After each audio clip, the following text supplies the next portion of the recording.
Hello, everybody. Welcome back to another day of our Bible reading. We have day 244 today, which means we get to do this. We get to rip off another calendar month here, and we're just going to put that over here in our finished pile. All done. We did it. We're through August, and we are in September.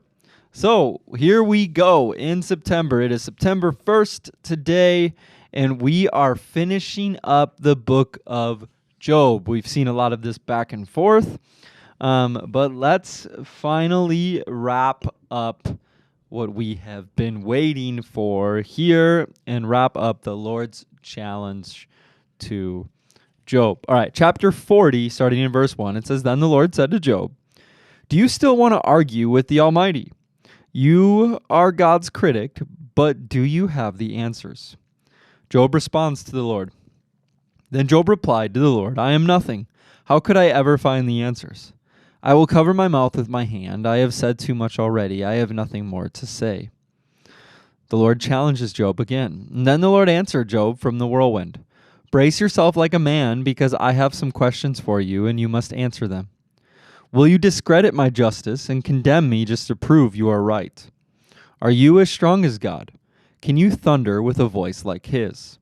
All right, put on your glory and splendor and your honor and majesty. Give vent to your anger and let it overflow against the proud. Humiliate the proud with a glance. Walk on the wicked where they stand. Bury them in the dust. Imprison them in the world of the dead.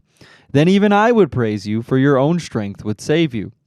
Take a look at Behemoth, which I made, just as I made you. It eats grass like an ox. See its powerful loins and the muscles of its belly. Its tail is as strong as cedar. The sinews of its thighs are knit tightly together. Its bones are tubes of bronze. Its limbs are bars of iron. It is a prime example of God's handiwork, and only its creator can threaten it. The mountains offer it their best food, where all the wild animals play. It lies under the lotus plants, hidden by the reeds in the marsh. The lotus plants give it shade among the willows beside the stream. It is not disturbed by the raging river, not concerned when the swelling Jordan rushes around it. No one can catch it off guard or put a ring in its nose and lead it away." The Lord's challenge continues, chapter 41. "Can you catch a leviathan with a hook? Or put a noose around its jaw? Can you tie it with a rope through the nose? Or pierce its jaw with a spike? Will it beg you for mercy or implore you for pity? Will it agree to work for you, to be your slave for life? Can you make it like a pet bird or give it to your little girls to play with? Will merchants try to buy it to sell it in their shops? Will its hide be hurt by spears or its head by a harpoon? If you lay a hand on it, you will certainly remember the battle that follows. You won't try that again. No, it is useless to try to capture it. The hunter who attempts it will be knocked down. And since no one dares to disturb it, who then can stand up to me? Who has given me anything that I need to pay back? Everything under heaven is mine." I want to emphasize Leviathan's limbs and its enormous strength and graceful form. Who can strip off its hide, and who can penetrate its double layer of armor? Who could pry open its jaws, for its teeth are terrible? The scales on its back are like rows of shields tightly sealed together. They are so close together that no air can get between them. Each scale sticks tight to the next. They interlock and cannot be penetrated. When it sneezes, it flashes light. Its eyes are like the red of dawn. Lightning leaps from its mouth. Flames of fire flash out. Smoke streams from its nostrils like a steam from a pot heated over burning rushes. Its breath would kindle coals, for flames shoot from its mouth. The tremendous strength in the Leviathan's neck strikes terror wherever it goes. Its flesh is hard and firm and cannot be penetrated. Its heart is hard as a rock, hard as a millstone. When it rises, the mighty are afraid, gripped by terror. No sword can stop it, no spear, dart, or javelin. Iron is nothing but straw to that creature, and bronze is like rotten wood. Arrows cannot make it flee, and stones shot from a sling are like bits of grass. Clubs are like a blade of grass, and it laughs at the swish of javelins. Its belly is covered with scales as sharp as glass, and it plows up the ground as it drags through the mud. Leviathan makes the water boil with its commotion. It stirs the depths like a pot of ointment. The water glistens in its wake, making the sea look white. Nothing on earth is its equal, no other creature so fearless. Of all the creatures, it is the proudest. It is the king of beasts. Job responds to the Lord, chapter 42. Then Job replied to the Lord, I know that you can do anything, and no one can stop you. You asked, who is this that questions my wisdom with such ignorance? It is I, and I was talking about things I knew nothing about, things far too wonderful for me. You said, listen, and I will speak, and I have some questions for you, and you must answer them. I had only heard about you before, but now I have seen you with my own eyes. I take back everything that I said, and I sit in dust and ashes to show my repentance. Conclusion, the Lord blesses Job. After the Lord had finished speaking to Job, he said to Eliphaz the Temanite, I am angry with you and your two friends, for you have not spoken accurately about me as my servant Job has. So take 7 bulls and 7 rams and go to my servant Job and offer a burnt offering for yourselves. My servant Job will pray for you, and I will accept his prayer on your behalf. I will not treat you as you deserve, for you have not spoken accurately about me as my servant Job has. So Eliphaz the Temanite, Bildad the Shuhite, and Zophar the Naamathite did as the Lord commanded them, and the Lord accepted Job's prayer. And when Job prayed for his friends, the Lord restored his fortunes. In fact, the Lord gave him twice as much as he had before. Then all of his brothers and sisters and former friends came and feasted with him in his home. And they counseled him and comforted him because of all the trials that the Lord had brought against him. And each of them brought him a gift of money and a gold ring. So the Lord blessed Job in the second half of his life, even more than in the beginning, for now he had 14,000 sheep, 6,000 camels, 1,000 teams of oxen, and 1,000 female donkeys. He also gave Job 7 more sons and 3 more daughters. He named his first daughter Jemimah, the second Keziah, and the third Karen-Happuch. In all the land no women were as lovely as the daughters of Job, and their father put them into his will along with their brothers. Job lived 140 years after that, living to see 4 generations of his children and grandchildren. Then he died an old man who had lived a long, full life. All right, then we flip over to 2 Corinthians. Today we are in 2 Corinthians chapter 5, verse 11 through 21. We are God's ambassadors. Because we understand our fearful responsibility to the Lord, we work hard to persuade others. God knows we are sincere, and I hope you know this too. Are we commending ourselves to you again?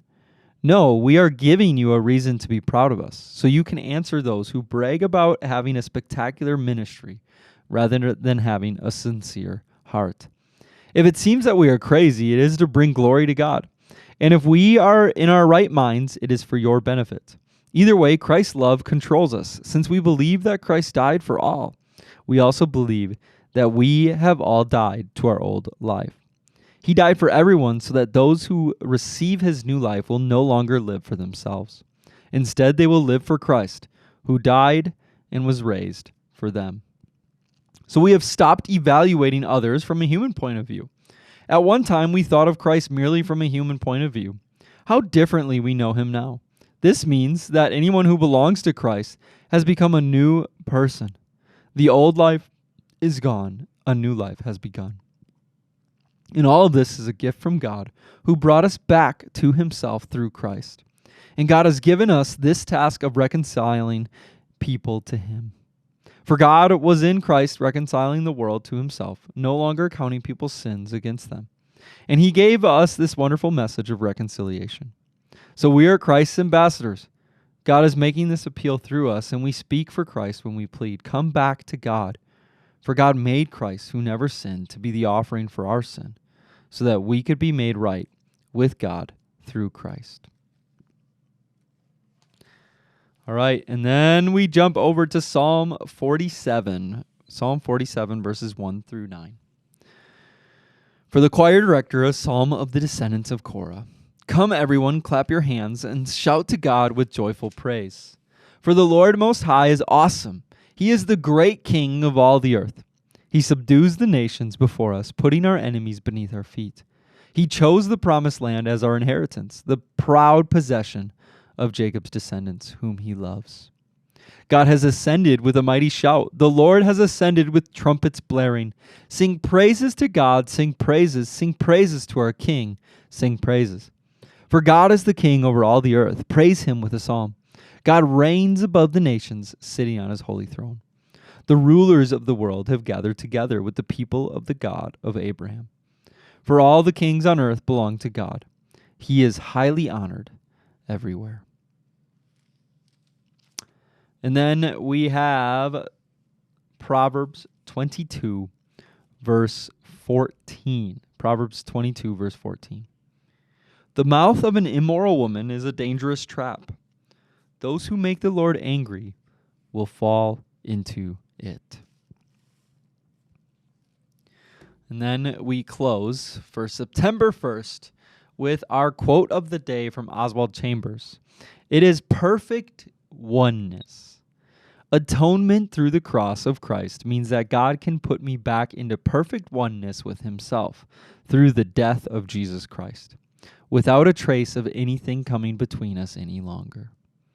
Romans 8:39 says, "Nor height nor depth, nor any other created thing shall be able to separate us from the love of God, which is in Christ Jesus, our Lord."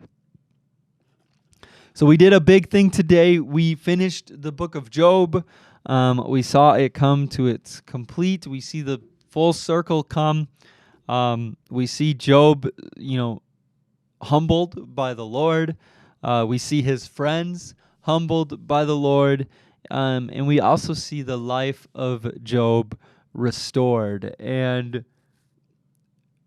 it's hard and dangerous, I want to say, to take too much of a direct story of Job and apply it to our lives when it comes to, how it began, where Satan came and was like, well, let me, take your protection off Job, give him to me, let me tempt him, let me put him through all these trials. And we see this,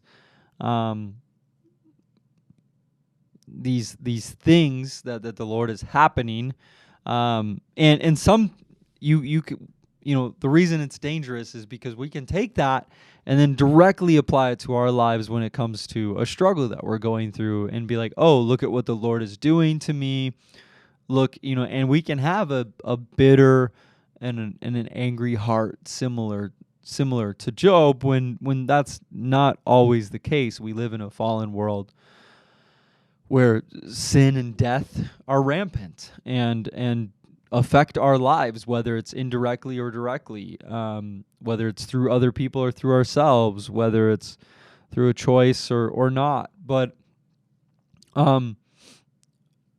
I do think that we can learn this lesson from the book of Job, that the Lord wants to use you in your life. So that means you and your successes, and you and your failures, you and your joys, and you and your pain, to bring him glory.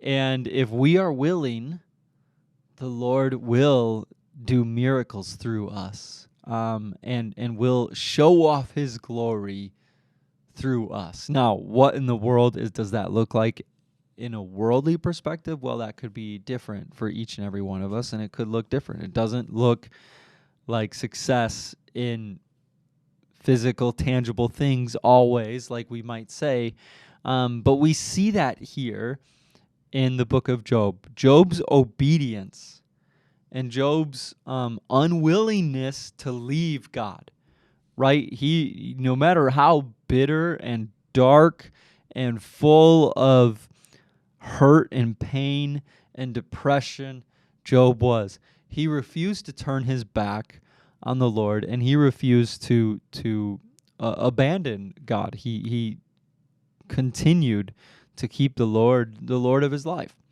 And we see through Job, the Lord is honored and the Lord is glorified, and Job is restored. He's restored in a mighty way. And though Job's blessings are worldly, right? He gets his wealth back, he gets his family back, and we don't ever want to assume that it's going to be a worldly blessing or type of a prosperity gospel. But I believe that if we are obedient, the Bible shows us time and time again of people who were obedient through trials, through deserts, through persecution, that the Lord blesses them. And the Lord responds to them in some sort of a way, whether that is a blessing like the one that Job got, whether it's recognition like we might see with Paul, right, through his obedience, through his wisdom. Like we see so much of our Bible today written by him and influenced by him, or whether it's another way. There are blessings from the Lord when we stand in obedience, and they are greater than anything that we've ever had. They are greater than anything in our past, and they're greater than anything that we can accomplish on our own, on an eternal perspective. So there's hope in Jesus, there's joy in Jesus, and there is life and goodness in Jesus. Let's pray. Lord, we thank you for your word, and we thank you for another day. Lord, we pray that we will just continue to stay diligent and continue to be in your word each and every day. Jesus, we love you and we praise you, and in your name we pray. Amen. Amen. All right, everybody, I hope you have a wonderful day, and we will see you again tomorrow. Bye, guys.